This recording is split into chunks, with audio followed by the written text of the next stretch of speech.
Good morning. This is Tim Harris with the Harris Real Estate University, and this is Friday's Harris Real Estate University Superstar Interview. Now, there's going to be about 1,000 of you on the interview today listening in. Now, you can participate anytime by entering in your questions on the webinar. What are Harris Real Estate University Superstar Interviews?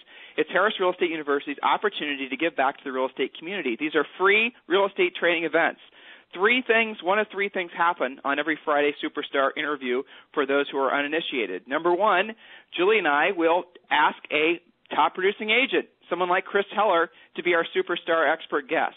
Other times, we'll interview sometimes an economist, an author, somebody who we feel is going to be a great contributor to your business, not necessarily in the real estate industry, but somebody who's maybe going to open up your mind to the possibilities that are out there, even in an economy like this. And then on other Fridays, what we do, of course, is present training information. Personally, Julie and I will give you guys some good old-fashioned coaching.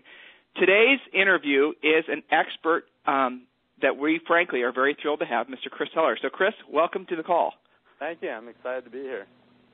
So, Chris, you're an interesting hybrid of sorts, and I think we should just kind of get this out of the way right up front. You are not only a top-producing realtor and have been for a long period of time in San Diego, but you're also the president of Keller Williams International.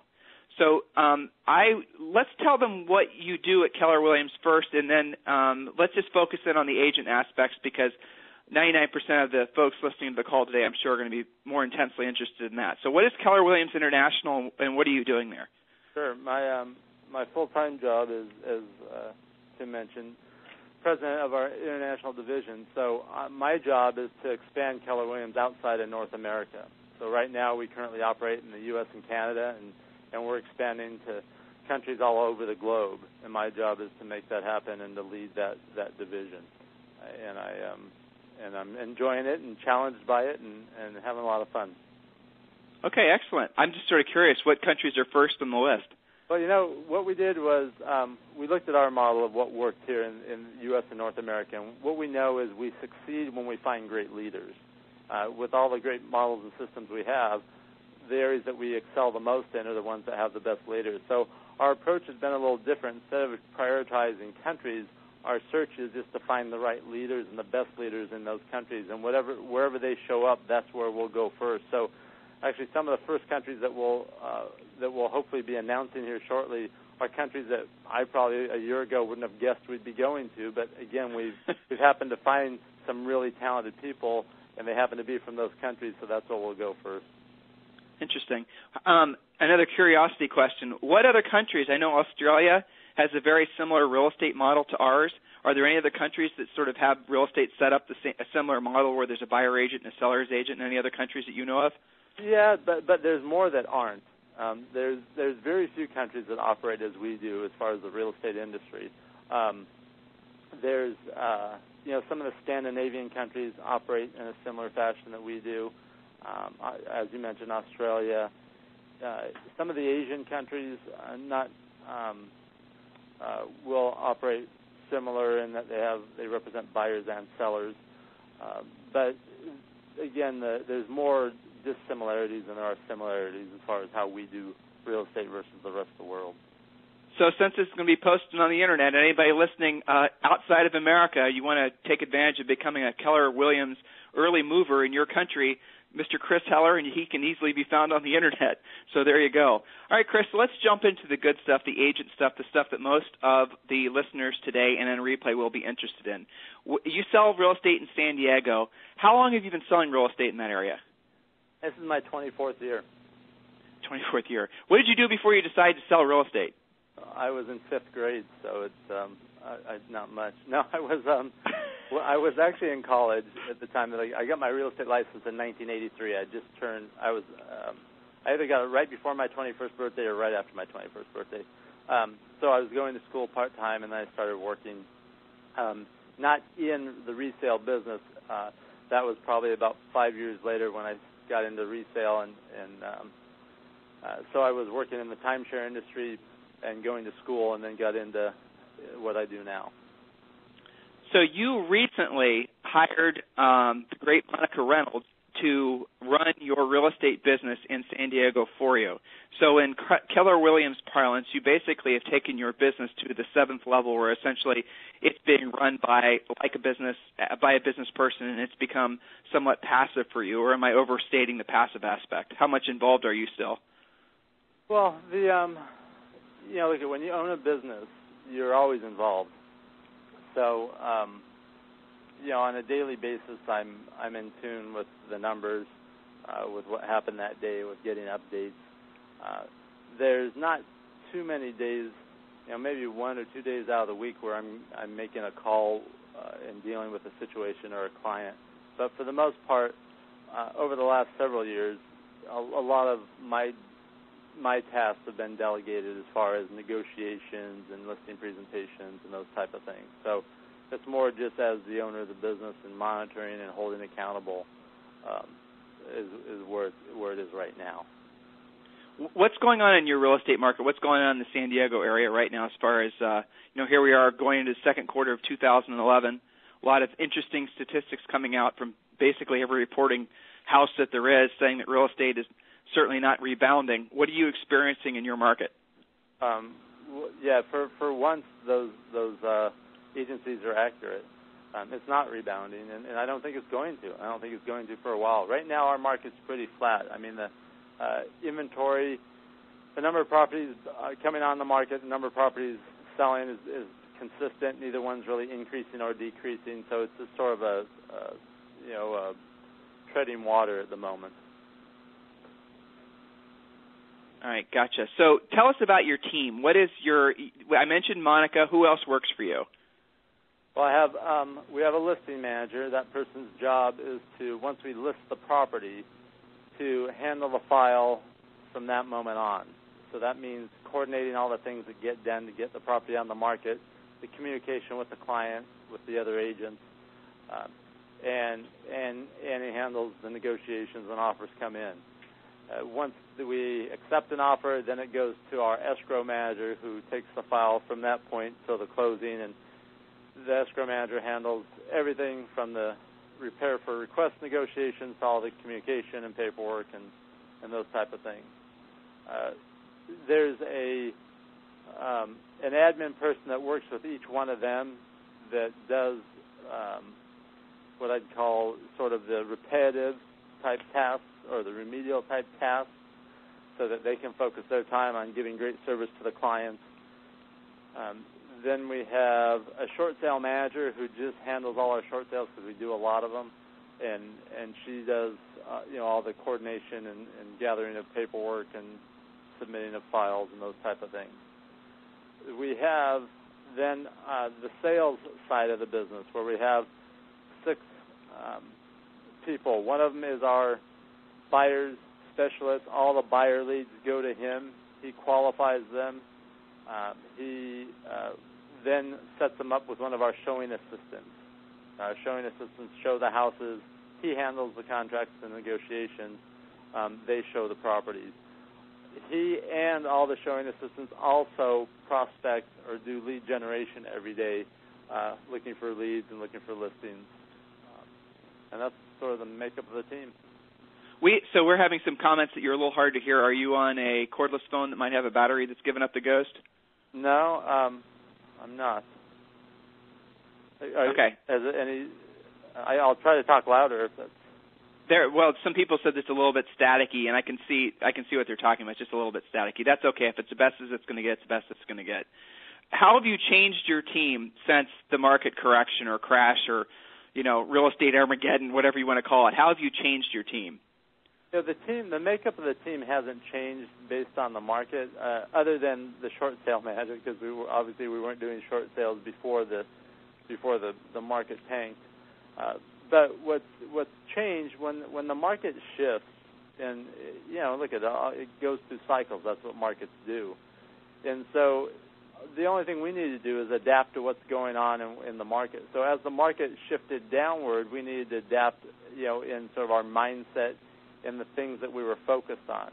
So we had to become much more focused on price, right? We had to be a lot more tight on our pricing of our properties and more accurate on the price of the properties.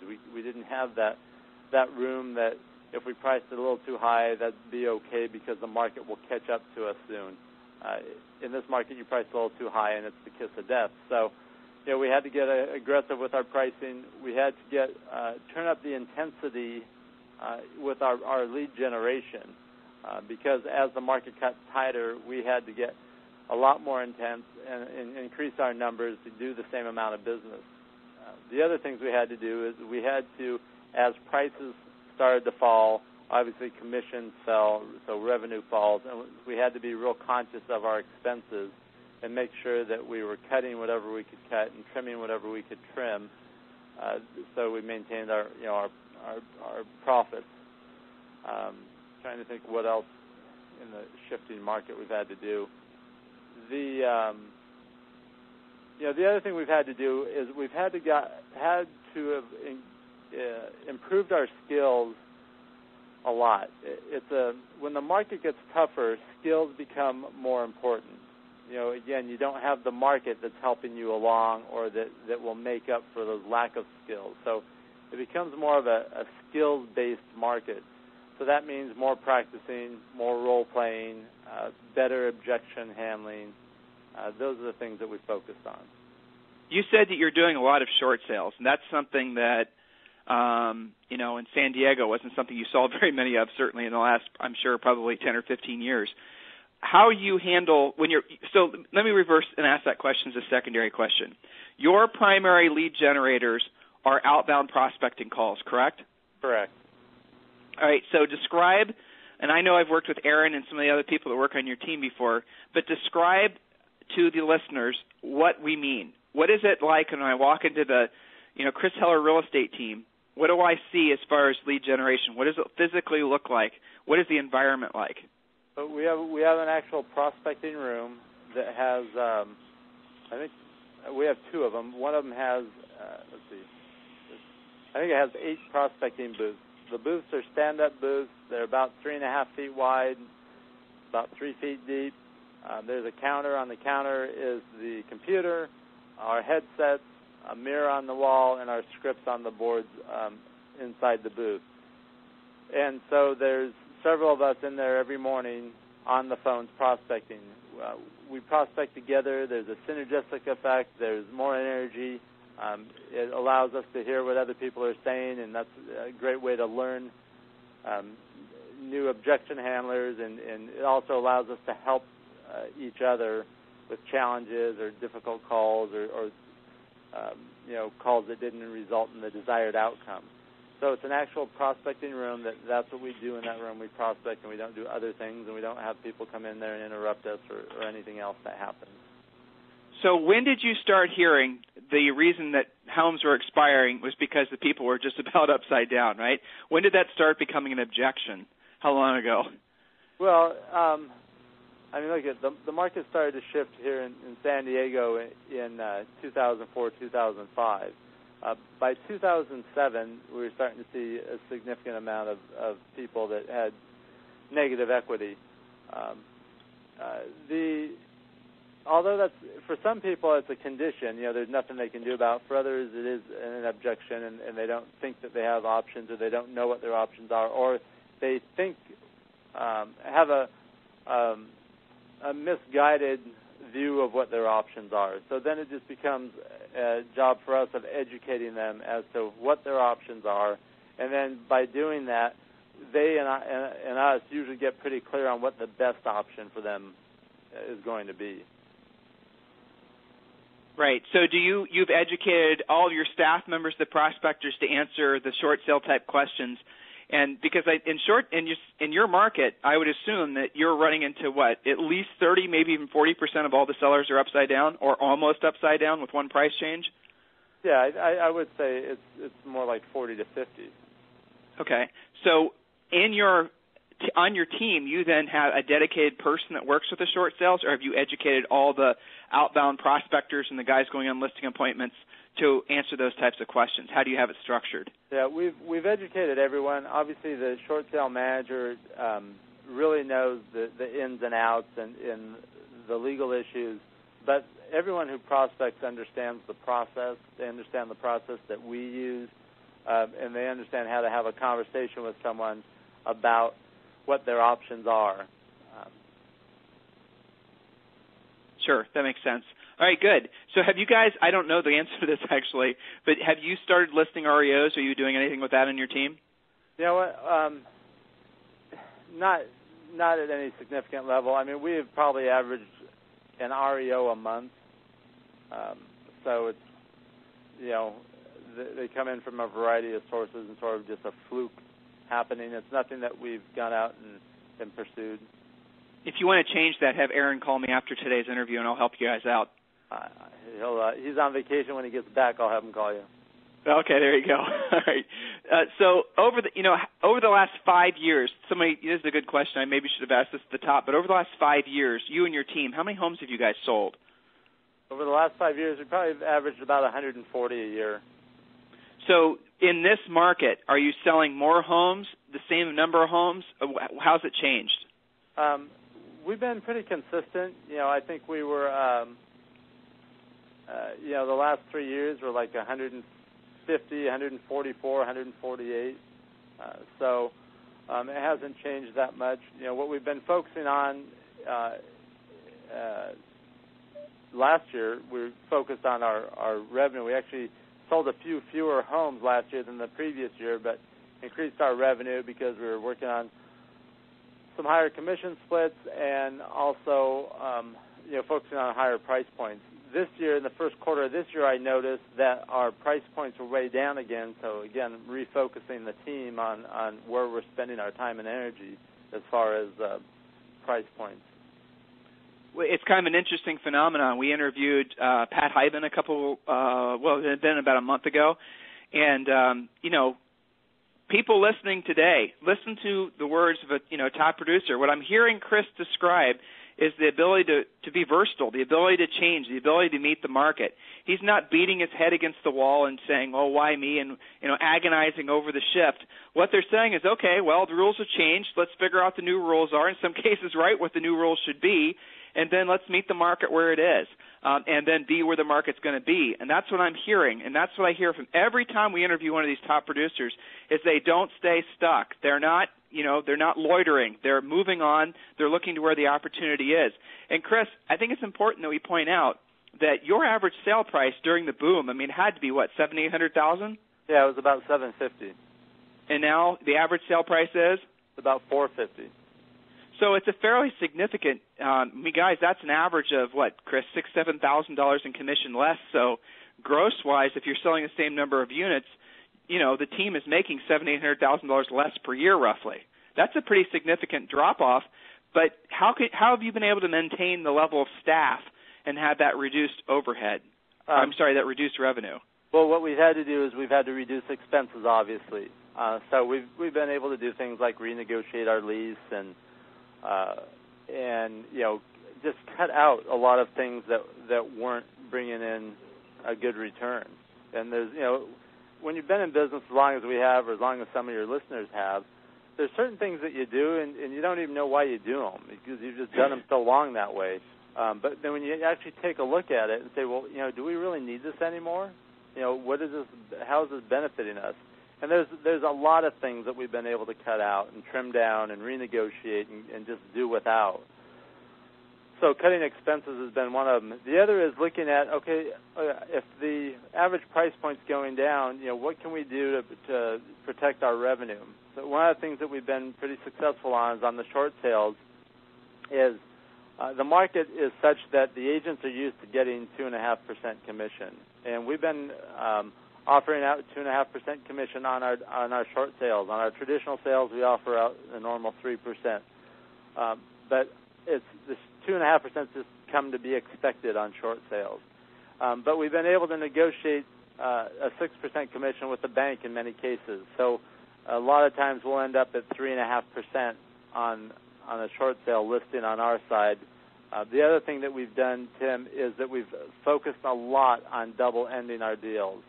And on the short sales, we have more opportunity to do that, and we've been successful in doing that on a higher percentage of those.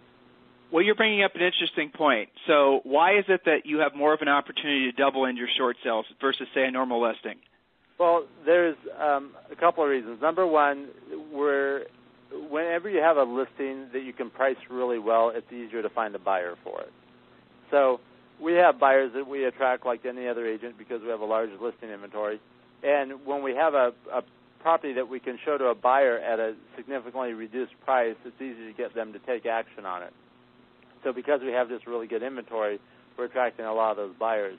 Also, we have a certain amount of control on the short sale situation, with when we put an offer in and what we do with the property and how to get that offer through. And we know if it's our buyer, and our seller knows because we explain to them that if it's our buyer, we're going to set the expectations properly with that buyer. They're going to know what to expect from a timing standpoint, from a process standpoint, that there's going to be price adjustments throughout the process as we negotiate with the first and the second, and that there's less chance of that buyer going away. So, they're going to want to go with our buyer the majority of the time if we have one. Well, there's another little phenomenon that's happening now that short sales in California are starting to, certain parts of California, I should say, are starting to outpace the sales of REOs and certainly equity sellers. And what's happening is they're being bought by investors because investors know that the short sale process sometimes can take a little bit longer and is a little bit more arduous, from time to time. And so the investors realize that they can often get a better deal on a short sale simply by the fact that they're willing to, stick it out, whereas a normal buyer might not be, or a normal realtor might not even want to show the short sale. There's still a little bit of that bias that exists out there. So a lot of interesting opportunity out there when you have, the key, what I heard Chris say, is a large listing inventory, something we've definitely been emphasizing to all of our students. Chris, you talked about this a little bit at the top of the call. I'm going to ask you some more questions about it in a second, about what's coming next for housing. Even if you look with the rosiest colored glasses on, it's hard to find any good news out there. We get criticized a ton on our blog, Real Estate Insider News, because we're the only ones, it seems, that are out there telling realtors that, hey, guess what, guys? It's not getting better. It's going to get worse. It's going to get worse. It's going to stay bad for a while. Get ready. Deal with it. Learn how to do short sales, REOs. Learn how to price. Get your skills in line. As I say that, what comes to mind? I did a training yesterday, and I also own a real estate company, a Keller Williams franchise, and I did a training yesterday for the agents there. And I made the comment that, look at any talk about the market changing or doing this or doing that is just wasted energy. This is the market. This is what it is. It may never get better. It may never get worse. What if it just stayed this way forever? That's how you need to operate. But the reality of it is that it's not going to get better anytime soon. Will it at some point? Yes. But, is that 3 or 5 or 7 or 10 years from now? Who knows? I don't have a crystal ball, but it's not going to happen in the next couple of years. So, I've never worried about what's going on in the market anyways. I've sold over 100 homes for 18 years in a row. And during those 18 years, there's been what we would term great markets and horrible markets. But I've still been able to consistently sell a lot of homes because I don't really pay attention to what's going on in the market, because even in the absolute worst market you could imagine, there's still more homes being listed and sold than I could ever get my hands on. So there's still more opportunities out there than I'm able to handle, even in the worst of times. So there's no excuse for me to be impacted by what's going on in the market. So you just mentioned you sold 100 homes per year for basically 18 years in a row. It's an interesting question. Is looking back over time, did you really feel like, when did you really decide you could do it or really know you could do it, be successful in real estate such a long term? When did it actually click in your head, this is for me, and I'm really going to make something huge of this? I think it was pretty early on. I decided I was just going to be the best I could be, and early on, I knew that I didn't have the skills, the knowledge, or anything else, but I knew I had the ability to work hard. So I could simply just outwork anyone else. But then what happens is we develop skills and we become more efficient and more effective. But once I got into the business, I knew, okay, this is it. There's nothing else I could do that has the potential of this business. No one's going to pay me $2 million a year to do a job. No one's going to pay me $2 million a year to do anything. We're in an industry and we have an opportunity that's just that is pretty rare and I knew that I wanted to take advantage of it because who knows, how long it'll be around or anything else. So I decided early on that this was going to be my career and that I was going to be the best I could be at it. You said something, and I wrote this down when you said it. You said, I knew I could outwork them, and then the skills, you picked those up along the way. The hard work aspect, Chris, is something that I am absolutely positive you can feel. It radiates from certain people, and other people, you just get the sense that they don't really understand the concept of hard work. What does hard work mean to you? It means doing the things that you don't want to do, even on the days you don't want to do them. It means doing whatever it takes or having the willingness to do whatever it takes. If I have a goal and that goal is important to me, I'm willing to do whatever it takes to make it happen. Now, that doesn't mean I'm going to do whatever it takes. In other words, I'm not going to, hurt anyone or break any laws or do anything like that. But I have the willingness to do what it takes to make it happen. And if that means work hard, if you say, hey, Chris, you know what, if you stand on your head 2 hours a day for the next 10 years, you'll get that goal, then all right, get out of my way. I'll do it. Did you ever doubt that you could be as successful as you are now? Was there ever a time when you doubted it, even with all these market fluctuations? Sure. There's always doubt. I think that's part of the human condition. So to answer your question, yes, there's doubt, but there's also a lot of faith in knowing that if I do what I'm supposed to do and do what I know to do, that the outcome will happen. So when you're feeling those feelings of doubt that occasionally creep up, as you said, in all of us, how do you overcome them? When you're feeling a little bit beaten down or you're just feeling like everything's working against you, a lot of agents out there, Chris, I know you know kind of who I'm speaking to because you speak to these same types of people. The top producers, they get it. They just need a little bit of an extra kick in the rump. The people, the middle people, and maybe the new agents, those are the ones that we need to help ignite the spark or light the fire or rekindle the fire in maybe some cases. So and it's important, I think, that they understand that even someone at the top flanks in real estate, the very pinnacle in the real estate industry, it's important that they understand that you too go through those same types of doubts. So when you're feeling that way, how do you overcome it? What do you do to get back on track? Well, the first thing I think that helps is I'm pretty aware of what I'm feeling, and if I don't know what it is, I'll get clear on it pretty quickly. And so if I go, okay, this is what I'm feeling, then it's just a process of I know that the successful people in this world are the ones that get knocked down. Everyone gets knocked down, but they're the ones that get up and keep going. And I know that I've sort of developed a mindset that, you can knock me down as much as you want, but I'm just going to get up again. And I have the stamina and the will and the drive to do what it takes to keep going, even against whatever odds there are against me. And I'm willing to do that. Now, I also have always had a strong, I don't know if I want to call it a fear or I guess maybe that's it, of not wanting to be average, of not wanting to be like the masses. And so I always ask myself the question, what would the typical person do? What would the typical agent do? What would the average agent do? And then I would just work on the 180-degree rule and do the opposite. So if I knew, for example, early on in our career, sometimes when we have deals that go sideways or deals that fall out of escrow, you'd see it affect agents in a dramatic way. You see, an agent crushed. And for 2 weeks they're out of the game. They're not functional. They've lost their big deal or their only deal.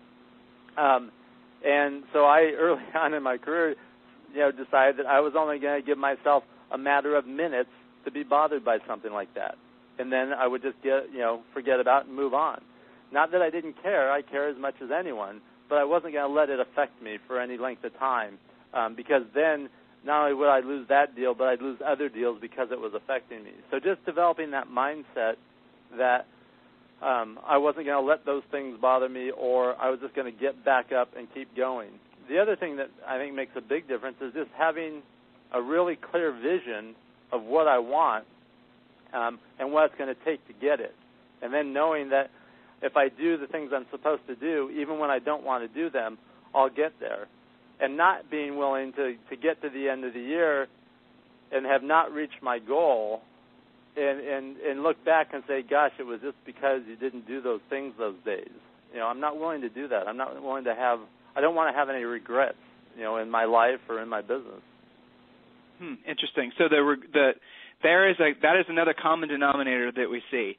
The essentially not wanting to settle, the not wanting to be ordinary, and though you didn't mention this, the other thing that we've certainly pulled out of all these interviews, Chris, is a good, healthy fear of poverty. Yes. That seems to be, I would say, the one common motivator of anyone that's successful is they absolutely, positively have a legitimate fear of being poor. And developing that fear definitely motivates you. Chris said something. I wrote this down when he said it. We say this all the time, guys. The importance of working when you don't feel like working.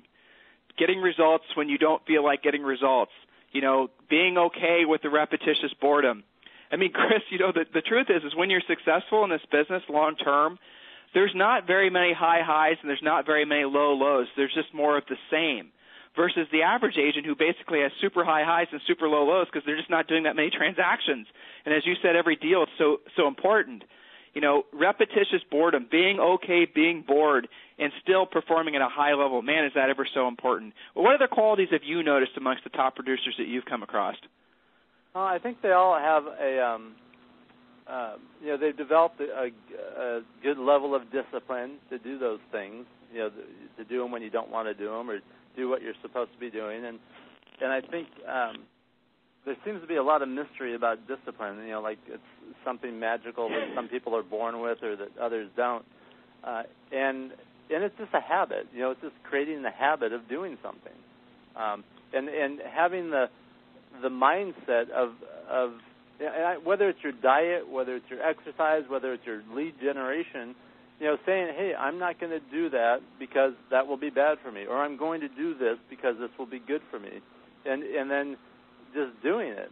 And I've also, call it mind games, call it whatever you want, but I'll play those games in my mind and say, you know what, if I do that, that's going to be a chink in the armor, and I'm not willing to have that be the first chink in the armor that's going to have things unravel. So I'm not going to do that. For whether it's not prospecting one day or not exercising or whatever it is. Well, see, Chris, what I'm hearing again, and we're getting a lot of questions. Sorry, guys, I haven't glanced at the question screen for a while. There's 23 questions. I'll go through these questions towards the end of the interview. Enter in your questions. Chris, it's a healthy respect for maintaining what you've created, right? It's understanding that the schedule, the discipline, all that didn't come necessarily easily, and you don't want to break the momentum, the positive momentum that you built to create those habits. And so that kind of keeps you on pace. It's interesting, isn't it? It really is. And it's real important besides being interesting. Yeah, well, absolutely. So how can you possibly manage your time? I just glanced. We had a lot of balanced questions. This is always one of the questions that agents ask, is with managing, all obviously your real estate business, working as Keller Williams president at Keller Williams International, and still have and I put this in quote, by the way, life. How do you manage to keep all this in balance? Or what is your opinion on that word balance? I don't think there's such a thing.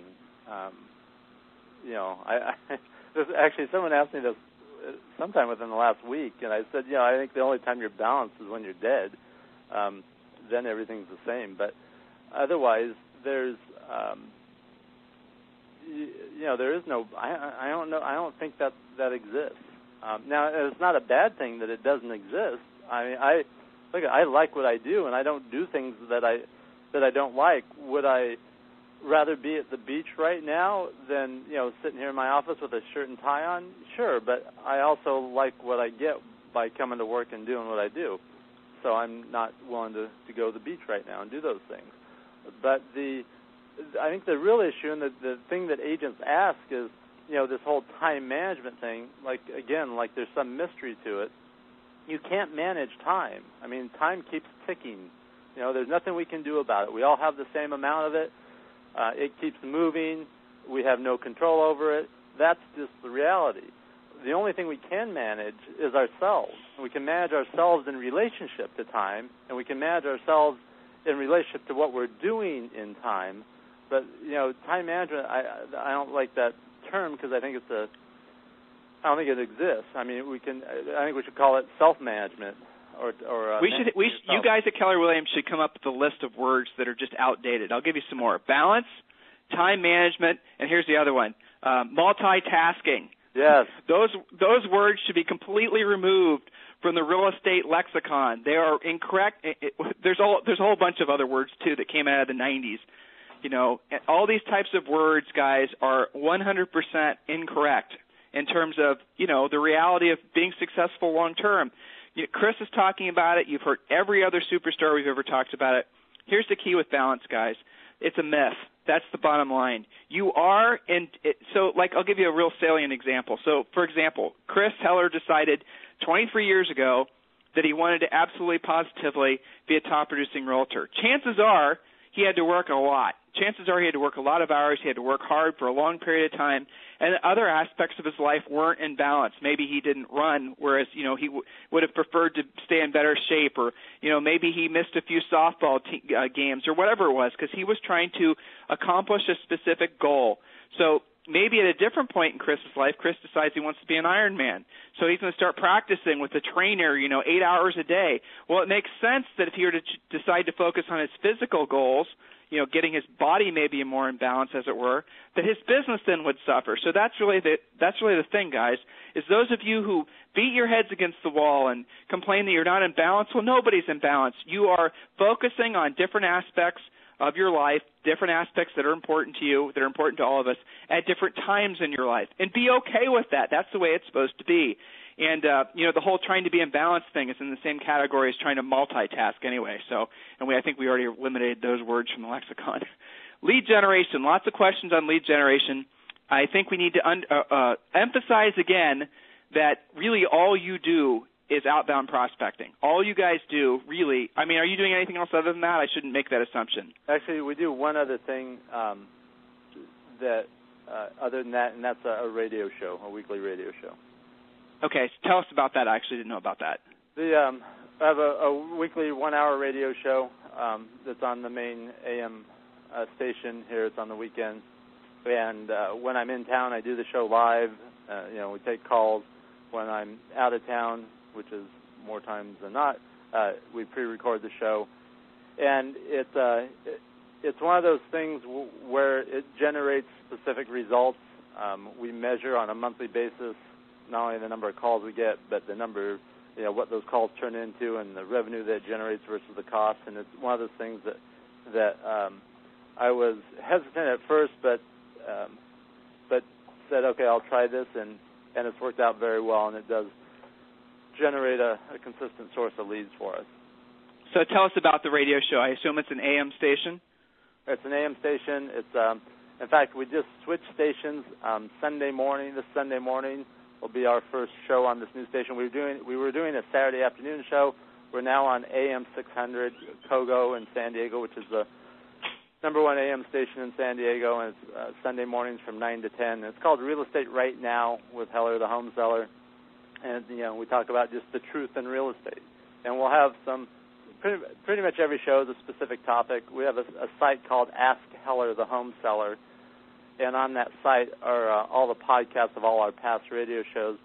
So what happens is a lot of the listeners will call into the show, but even more of them don't call in. They'll go to the website and then send an inquiry or an email with their questions. And it's and we usually have guests on. In fact, Tim, we should talk about that. Love to have you on one of the shows. And you'll have to talk to my management team. We have minimum requirements. We need the green room stocked with fresh fruit. I need my own trailer, that sort of thing. Very finicky. I'm kidding. Of course, Chris. Go ahead. So, anyways, it's it's an hour-long show. And what else can I tell you about? We do now during the week. There's promos. The main disc jockeys will do promos during the week talking about the promoting the show. So a lot of times we get calls just from hearing the ads that run on the radio, promoting the show. So is this something you pay for, like as if it were an advertisement to the state? Okay. Correct. Do you mind sharing the costs so the agents out there especially the new agents, don't think this is necessarily something they should be doing right out of the gates because it's not cheap. No, it's not cheap, and it's not something you probably should necessarily doing. The cost, I'm trying to think because we just switched stations. I think it's running about $2,500 a week. So again, depending on whether it's 4 or 5 weeks in the month, it's $10,000 to $12,000 a month that we're spending on radio. And you're saying you can actually track closable business from it, so that that's something I think that speaks for itself. Yeah, it's a profit center for us. So the other thing, and let's just be really clear on this, he said this before, he actually described what the prospecting room looks like, those of you who've asked questions about this. They outbound prospect. I mean, they literally, did you say 3 people prospecting, or was it more than that? No, more than that. There's usually a minimum of 3, but there's oftentimes as many as 6 or 7 prospecting at the same time. And they literally call the expireds, the for sale by owners. What are other sources that you call? Yeah, I mean, look, today was the first of the month. There was a ton of expired, so I had an early morning a meeting and then a phone interview right before yours, so I apologize for being a couple late on yours. And I could hear while I was in here on those calls, I'm hearing people down the hall, calling the expireds because there's a ton of them today. But we call expireds, we call for sale by owners, we call past clients the center of influence, we call around our listing and sales, our just listed, just sold calls. So you mentioned expireds, and this wasn't a question I was prepared to ask, but I think it would really be interesting to see what you say. A lot of agents, obviously, we teach agents how to do short sales and REOs. Those are our 2 biggest classes by far. And one of the objections that they're still hearing is even these sellers that are, upside down, they're still throwing up, I'm going to try to do a loan mod or whatever. Are you hearing that objection still in San Diego? Yeah, it comes up, but we and along with, I'm sure everyone on this call, have heard enough horror stories of people that have, tried their loan mods, and after 12 months and sending in their paperwork 6 different times and, being led on, they're finally declined, and then they get foreclosed on, 3 weeks later. And when they could have, done a short sale and avoided the foreclosure. Well, the other things that they don't know about loan mods, I'm sorry. Go ahead. I'm sorry. Well, and the other thing that if you feel free to add, but the other thing they don't know too about loan mods is most of the time it's just a Band-Aid to the wound. Anyways, it's just going to delay the process or delay the inevitable. That it's typically going to be just a temporary fix for someone, and it's not going to help their situation. And even if they get their rate and term modified, they still may be in a house that they're making payments on that's worth $200,000 less than they owe on it. Well, that's just it. They don't remove the negative equity. Those are just those are like unicorn sightings when you hear about that happening. And the other thing Chris said, actually, you took the words right out of my mouth, Chris, is these loan mods are just a Band-Aid. They're just temporary. A lot of agents listening now in replay, those of you just joined the university, the past couple months into the short sale and REO class, you're going to hear the loan mod objection a lot. Here's the little secret sauce with loan mods that a lot of people don't know is as Chris just said, most people don't get approved for loan mods for whatever reason. But the other things are that even if they do get approved, the loan mods are just temporary. As an example, the payment is reduced for maybe 24 or 36 months. And get this, all the missed payments in some loan mods, if they've missed payments leading up to the loan mod, they have to write a check at the time of essentially agreeing to the loan mod to catch the mortgage back up. Oh, and in some cases, they'll give you half payments. They'll say, okay, well, just make half payment for the next 36 months. The other half of that payment, guys, is tacked on to the mortgage. Sometimes you're hearing about people saying, well, I'm so relieved I got an extension to a 40-year mortgage. Are you kidding me? You're going to be paying on this upside-down house now until you're, 112? I mean, the bottom line is fortunately or unfortunately, depending on your perspective, they really all should be doing short sales. Get rid of the upside-down house. The laws pertaining to short sales are getting much more agreeable in terms of, you can buy a house within 24 months. And yes, it's not a myth. It's true. If they didn't miss payments leading up to the short sale and they had a health issue or an unemployment issue or something like that or forced move, they literally can buy right away after a short sale. So guys, get real clear on what short sales are and aren't. And for any underwater owner, 99% of the time, it is absolutely the right solution. Chris, I'm curious.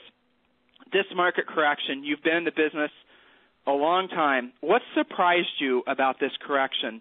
What surprised you about the effect that this, I don't know what you want. Again, I'm always selective on the words we use. It really is a real estate depression. I'll just throw a quick statistic out there. So I'm sure if you haven't picked this up, it's something you can definitely use. This real estate crash is worse than even in the Great Depression in terms of percent loss. So what surprised you about this real estate crash versus all the others that you've experienced or read about? I think one of the things was that I don't think anyone foresaw. Because in 2005, I sold a bunch of my properties because I could see it. I knew we were overdue for a correction. I knew it was coming. And then I actually saw it starting to happen when I watched inventory levels starting to climb. But what I didn't anticipate, and I don't think anyone else did, was the subprime collapse and the subprime fiasco and the impact of that, that which hit like in July of 2007. I didn't foresee that coming, and then the impact of that, which deepened and worsened the adjustment that was already on its way and that was already happening. So that was one thing that I was surprised by. The other thing that I was surprised by was our government and the bailout programs and the things that they've tried to do, which I think have been just the absolute worst things they could do.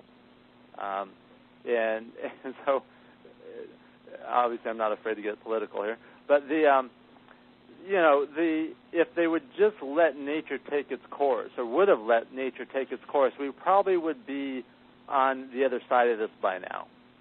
But the things that they've done have really just, to use that word again, prolonged this process and stretched it out and made it more painful and, as I think, hurt more people. Do you have an opinion on negative balance, negative mortgage forgiveness? Do you have an opinion on that? Well, I mean, it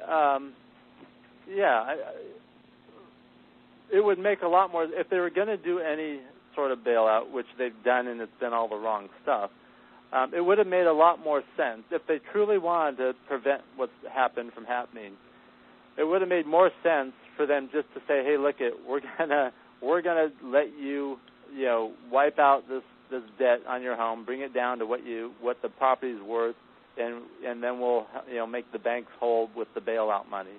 That would have allowed people to stay in their homes, but instead they're forcing people to get out of their homes and let some stranger come in and get the benefit of that effect anyways by buying the property at a short sale or the foreclosure and they end up taking the loss anyway. That's what you're saying. Loss anyways. They're giving money to the banks anyways. The only thing they're doing is that they're penalizing the people that put the down payment down that had been making the payments on the house, that lived in the house. Well, the average foreclosure, I'm not going to get on this. This is by the way, your response I give a hell yeah to because I agree 100%.